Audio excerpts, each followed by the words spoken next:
eee, lebih ke banyak angkanya gitu, jadi kita membandingkan data masa lalunya. Kita langsung mulai aja ya. Industri. Analisis industri adalah analisis yang mempelajari keadaan kompetitif dari satu sektor industri dalam hubungan dengan yang lain serta mengidentifikasi perusahaan-perusahaan yang mempunyai potensi pada suatu sektor tertentu. Jadi analisis industri ini kita misalnya mau analisis suatu sektor apa misalnya perbankan. Terus perbankan ini ada apa aja banknya, terus misalnya saat ini lagi yang teman-teman tertarik sama saham apa, misalnya saham sama BRI. Nah, saham BRI itu dibandingkan sama saham yang sektor sejenis, itu sama-sama saham perbankan. Dibandingin sama bank Mandiri misalnya dibandinginnya. Nah, itu dibandingin antara BRI sama Mandiri itu kira-kira mana yang lebih bagus gitu. Jadi dibandingin mana yang kira-kira lebih direkomendasikan untuk investasi di antara dua saham tersebut gitu. Jadi analisis industri ini membandingkan dua saham dari sektor sejenis gitu. Untuk indikator penting dalam analisis industri ini tuh yang pertama ada 6. Yang pertama adalah penjualan. Kita perlu melihat apakah penjualan perusahaan-perusahaan yang kita analisis itu apakah mengalami peningkatan setiap tahunnya atau justru dilihat dibandingkan gitu. Apakah tahun ini Bank BRI sama Bank Mandiri itu apakah besaran yang mana gitu dibandingkan seperti itu. Dari segi laba juga, dividen, struktur modal, regulasi, dan inovasi itu sama seperti itu semua. Jadi dibandingkan perusahaan-perusahaan yang kita bandingkan tadi yang sudah aku contohkan itu kita bandingkan dua perusahaan itu mana yang lebih unggul gitu.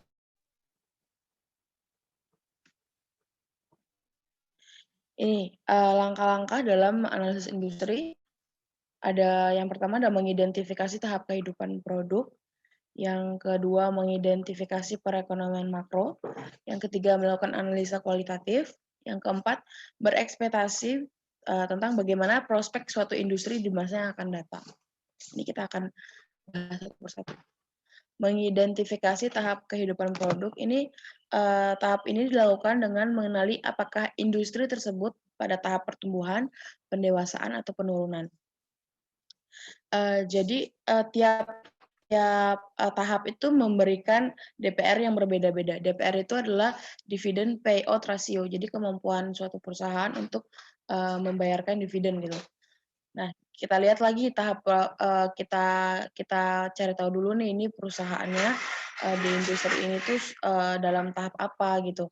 Kalau misalnya di dalam tahap pertumbuhan biasanya itu dia masih memberikan DPR-nya masih rendah gitu. Karena dia masih dalam tahap tumbuh. Nah, kalau di pendewasaan itu udah kasih DPR yang tinggi karena udah sudah dalam tahap lagi tinggi-tingginya gitu ya karena pendewasaan. Jadi biasanya kasih dividen payout ratio-nya dia tinggi. Kalau penurunan, kalau masih udah di tahap penurunan dia ngasih DPR rendah lagi karena ya maksudnya kalau saat pendewasaan labanya pendapatannya itu tinggi gitu ya, jadi bisa ngasih DPR-nya tinggi. Sedangkan pas penurunan ini ya penurunan jadi labanya, pendapatannya atau lain-lainnya itu mengalami penurunan karena sudah ada pada tahap penurunan ini. Jadi pada tahap penurunan ini memberikan dividen payout ratio-nya itu lebih rendah gitu. Oke, langkah kedua itu adalah identifikasi perekonomian makro. Nah, di tahap ini kita perlu melihat apakah industri-industri itu bagaimana kondisinya dalam perekonomian makro. Nah, kalau di sini tuh dikelompokkan menjadi 3. Yang pertama growth industry, yang kedua adalah defensive industry, yang ketiga adalah cyclical industry. Growth industry itu adalah industri yang mempunyai laba jauh lebih tinggi dari rata-rata industri. Contohnya kayak TLKM. Kalau defensif industri itu industri yang tidak banyak terpengaruh dengan kondisi perekonomian. Contohnya UNVR, karena ya maksudnya UNVR ini kan sektor konsumer ya. Jadi apapun yang terjadi ya masyarakat tetap berkonsumsi gitu. Maksudnya tetap memakai produk-produk dari UNVR gitu. Terus ada cyclical industry, yaitu industri yang sangat peka terhadap perubahan kondisi perekonomian. Contohnya adalah ASII. Terus ketiga itu adalah melakukan analisis kualitatif. Analisis kualitatif ini untuk menilai prospek industri di masa yang akan datang. Jadi kita melihat-lihat aspek-aspeknya itu di masa yang mendatang, industri tersebut apakah perusahaan tersebut dalam industri itu apakah prospek di masa yang akan datang itu bagus atau tidak. Yang dilihat itu dari yang pertama dari persaingan, seperti yang tadi kita bandingkan dengan perusahaan dari sektor sejenis, kita bandingkan dari segi persaingan mereka lebih unggul yang mana. Terus dari segi historis, nah historis ini juga sesuatu yang penting, misalnya historis kalau dari segi harga saham historisnya itu seperti apa. Terus kebijakan pemerintah. Nah, kebijakan pemerintah ini juga penting, kayak kemarin di analisis makroekonomi yang pertama. Nah, itu kan kebijakan pemerintah penting banget tuh. Ini sama juga terjadi di situ. Terus ini juga ada perubahan struktural. Jadi maksudnya adalah perubahan struktural dari perusahaan tersebut. Apakah kira-kira nanti itu akan berpengaruh pada kinerja perusahaan atau tidak?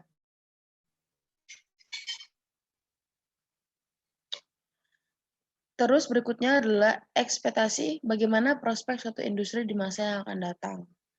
Nah, kita perlu memiliki ekspektasi nih terhadap industri yang kita analisis ini. Apakah industri ini akan bisa memberikan laba laba yang kita harapkan itu akan meningkat setiap tahunnya gitu. Terus apakah industri ini memiliki kemungkinan besar untuk terpengaruh kondisi politik atau tidak? Karena kalau di Indonesia itu ya, kalau misalnya sudah ada gonjang-ganjing politik itu biasanya pengaruh ke saham itu lumayan besar, apalagi waktu pemilu juga. Nah itu kan berpengaruh gitu. Nah jadi kita perlu melakukan ekspektasi apakah industri tersebut akan mengalami dua hal ini gitu.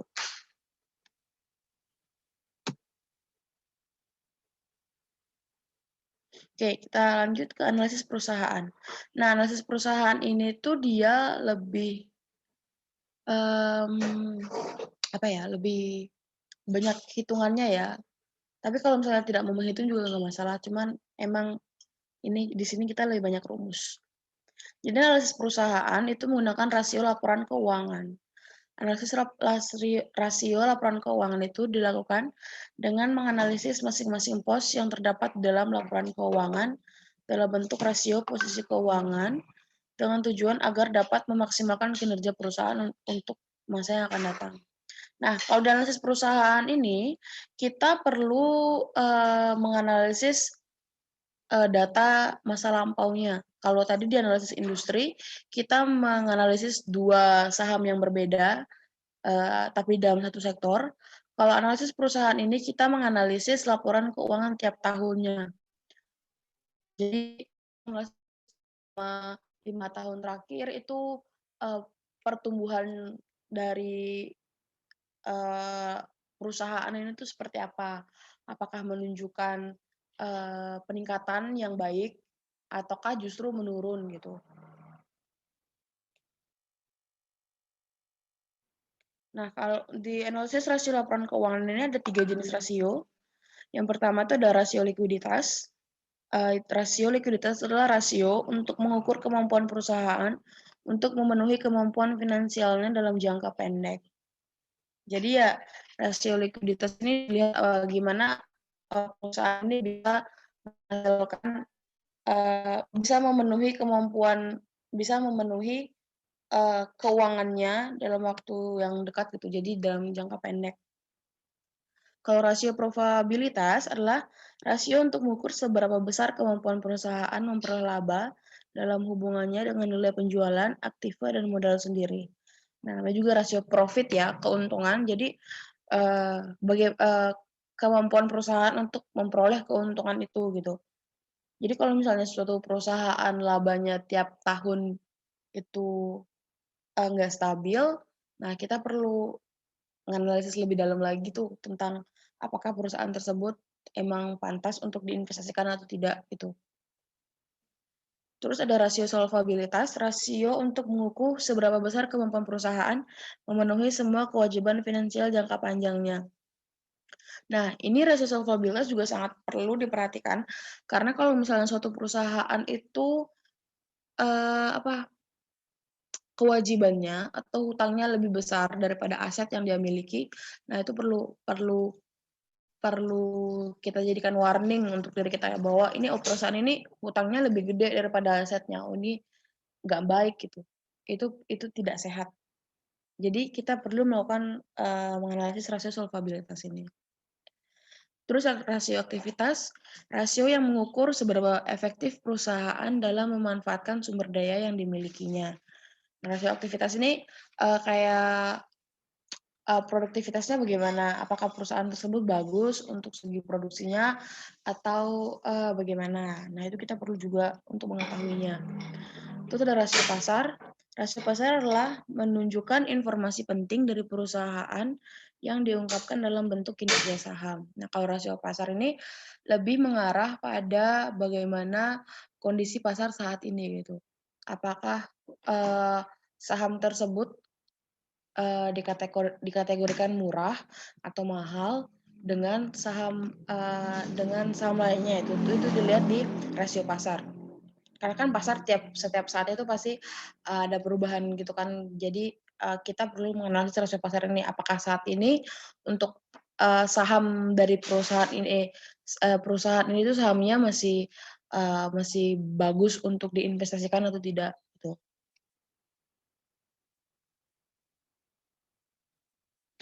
Oke, ini jenis-jenis dari rasio likuiditas. Rasio likuiditas ada berapa ya? Ada 3. Jadi yang pertama itulah current ratio. Rasio untuk mengukur kemampuan perusahaan dalam membayar kewajiban finansial jangka pendek dengan menggunakan aktiva lancar.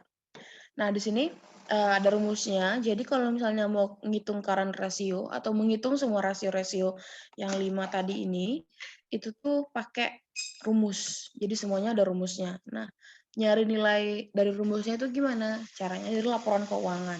Tadi yang sudah saya sebutkan bahwa kita untuk perusahaan ini kan analisis namanya juga analisis rasio laporan keuangan. Jadi semua yang ada di sini itu kita bisa cari di laporan keuangannya. Kecuali yang tadi yang pasar itu ya, yang rasio pasar, kita perlu mencari keadaan juga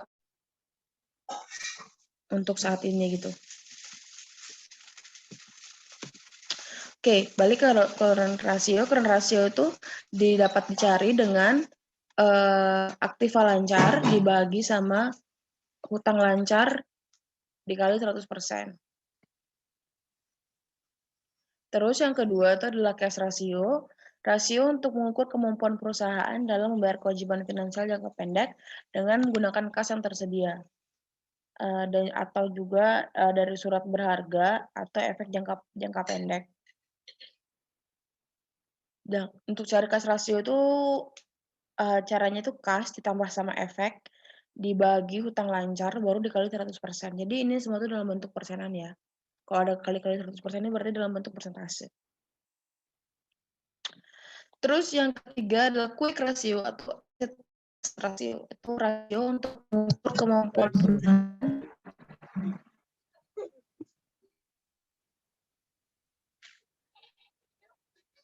dalam membayar kewajiban finansial jangka pendek dengan menggunakan aktiva lancar yang lebih aset. Yang lainnya tolong suaranya di-mute ya biar tidak mengganggu yang lain.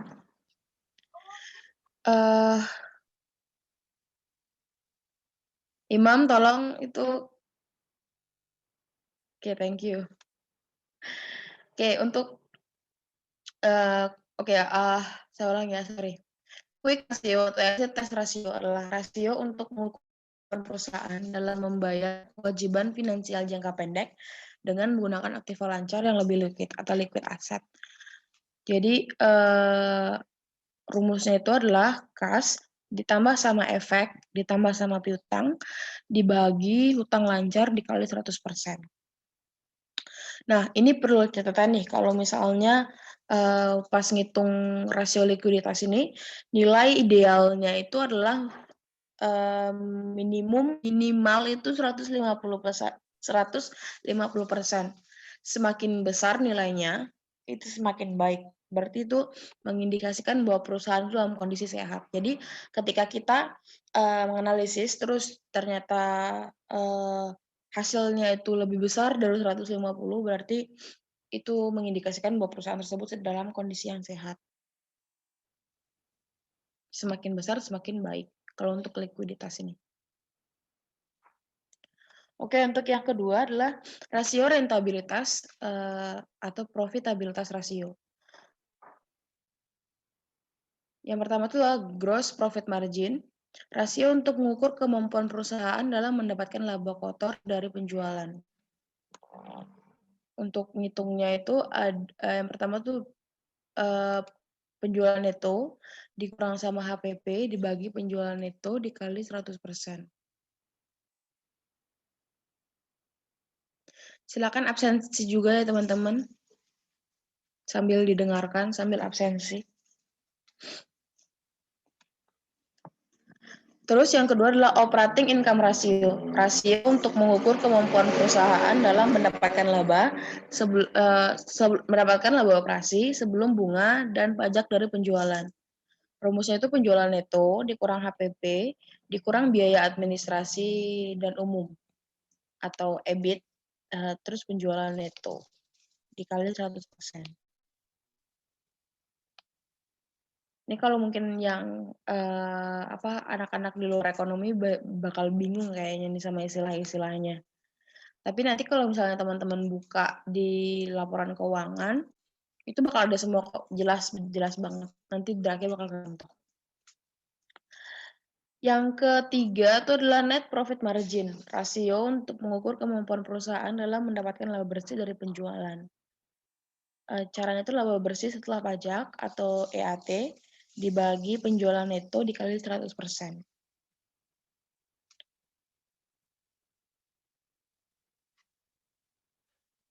Terus yang keempat ada earning power of total investment, yaitu rasio untuk mengukur kemampuan perusahaan dalam mengelola modal yang dimiliki yang diinvestasikan dalam keseluruhan aktiva untuk menghasilkan keuntungan bagi investor dan pemegang saham.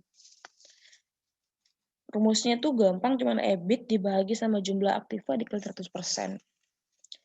Ini salah satu yang penting sih, ini buat nunjukin kira-kira gimana sih caranya, gimana sih kemampuannya perusahaan itu mengelola modal yang udah kita investasikan buat kasih keuntungan ke kita gitu. Terus yang kelima ada rate of return investment atau ROI atau net earning power ratio. Rasio untuk mengukur kemampuan modal yang diinvestasikan dalam keseluruhan aktiva untuk menghasilkan pendapatan bersih. Rate of return investment itu dapat dicari dengan EAT dibagi jumlah aktiva dikali 100%.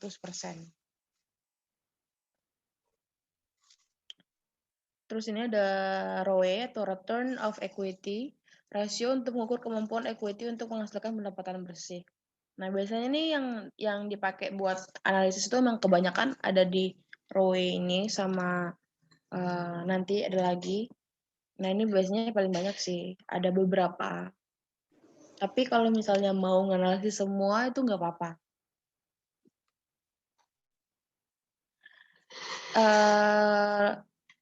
Jadi ROE itu adalah rasio untuk mengukur kemampuan equity untuk menghasilkan pendapatannya cuman EAT dibagi sama jumlah equity dikali 100%.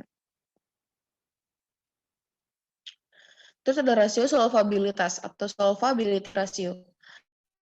itu ada yang pertama total debt to asset ratio. Rasio untuk mengukur kemampuan perusahaan dalam menjamin hutang-hutangnya dengan sejumlah aktiva yang dimilikinya. Total debt to asset ratio itu cara-caranya total hutang dibagi sama total aktiva dikali 100%. Jadi kita perlu ngelihat bahwa apakah perusahaan tersebut yang dimiliki sama aktiva yang dia miliki itu bisa balance gitu. Maksudnya ya perusahaan itu harus bisa gitu menjamin hutang-hutangnya sama asetnya. Kalau misalnya ternyata hutangnya lebih gede daripada asetnya, ya itu berarti perusahaannya nggak sehat. Terus yang kedua adalah total debt to equity ratio. Rasio untuk mengukur seberapa besar perusahaan dibiayai oleh pihak kreditur dibanding dengan equity. Maksudnya seberapa besar perusahaan tersebut beroperasi dengan hutang daripada dengan modal yang mereka miliki gitu ataupun dari investor. Hanya itu dengan total hutang dibagi modal sendiri dikali 100%. Nah, ini perlu jadi catatan. Kalau nilai persentase rasio solvabilitas ini tinggi, maka kemampuan perusahaan itu tandanya bahwa kemampuan perusahaan untuk membayar kewajiban jangka panjang itu semakin buruk. Makanya nilai maksimalnya ada 200%. Jadi ini kebalikan dari likuiditas tadi itu. Kalau tadi kan minimal 150%, kalau di atasnya itu semakin baik, kalau ini maksimal 200%. Maksimal banget itu. Nah, tapi kalau misalnya dia semakin tinggi, dia akan semakin buruk kinerjanya artinya gitu. Terus ada rasio aktivitas atau activity ratio, yang terakhir adalah total asset turnover. Rasio untuk mengukur tingkat perputaran total aktiva terhadap penjualan. Caranya itu dengan penjualan dibagi total aktiva dikali 100%. Yang kedua itu adalah working capital turnover. Rasio untuk mengukur tingkat perputaran modal kerja bersih atau aktiva lancar dikurang hutang lancar terhadap penjualan siklus kas dari perusahaan. Working capital turnover ratio dicari dengan cara penjualan dibagi modal kerja bersih dikali 100%. Terus yang ketiga adalah fixed asset turnover. Rasio untuk mengukur perbandingan antara aktiva tetap yang dimiliki terhadap penjualan. Fixed asset turnover ini digunakan untuk mengevaluasi seberapa besar tingkat kemampuan perusahaan, bagaimana kemampuan perusahaan dalam memanfaatkan aktiva tetap yang mereka punya efisien untuk meningkatkan pendapatan. Caranya itu tinggal penjualan dibagi sama aktiva tetap dikali 100%. Terus ada inventory turnover, rasio untuk mengukur tingkat efisiensi pengelolaan perputaran persediaan yang dimiliki terhadap penjualan. Semakin tinggi rasio ini akan semakin baik dan menunjukkan pengelolaan persediaan yang efisien. Caranya tinggal di penjualan dibagi persediaan kali 100%. Kalau yang rasio aktivitasnya ini rumusnya gampang-gampang sih. Terus ada average collection period ratio. Rasio untuk mengukur berapa lama waktu yang dibutuhkan perusahaan dalam menerima keseluruhan tagihan dari konsumen. Caranya itu piutang dikali 365 dikali penjualan. Jadi 365 ini maksudnya adalah hari selama 1 tahun gitu. Terus ada yang keenam ada receivable turn ratio. Rasio untuk mengukur tingkat perputaran piutang dengan membagi nilai penjualan kredit terhadap piutang rata-rata. Semakin tinggi rasio ini akan semakin baik dan menunjukkan modal kerja yang ditanamkan dalam piutang rendah. Cara nyarinya itu penjualan dibagi sama piutang rata-rata dikali 100%. Nah, ini adalah rasio yang terakhir. Rasio yang terakhir itu adalah rasio pasar atau market ratio. Ada 3, bisa dipakai ada 3, ada PBV, harga saham caranya, harga saham dibagi jumlah saham beredar atau book value per share. Terus ada per, itu cara-caranya harga saham dibagi laba per lembar saham. Terus ada EPS, laba bersih dibagi jumlah saham beredar. Nah, kalau rasio pasar ini biasanya dipakai untuk melihat apakah saham tersebut itu kategori murah atau mahal gitu, jika dilihat sama kondisi pasar gitu. Jadi biasanya kalau investor banyak sih yang pakai rasio pasar ini.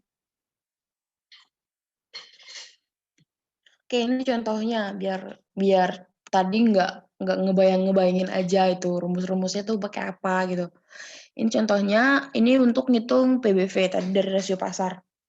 Contohnya ini PBV tadi kan rumusnya adalah harga saham dibagi jumlah saham beredar.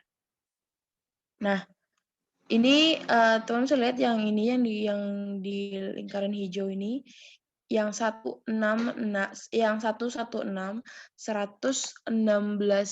miliar 318 juta 76.900 itu adalah jumlah saham yang beredar.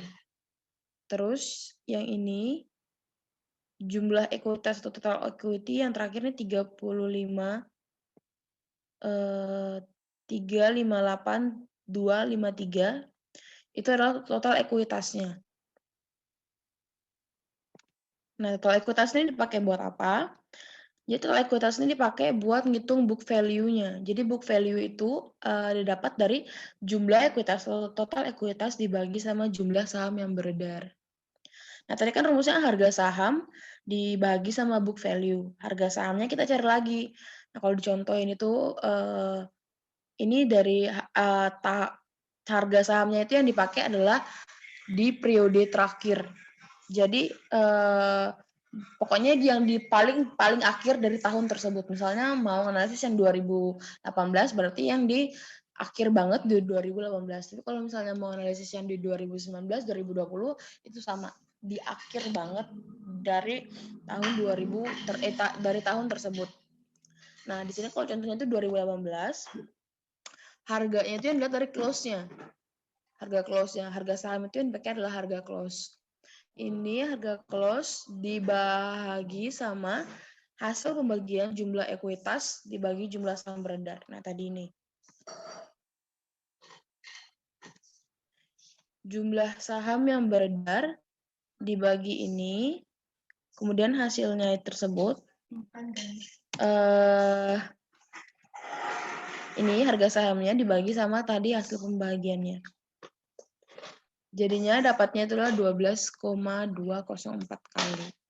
Ini caranya itu seperti itu, semuanya sama.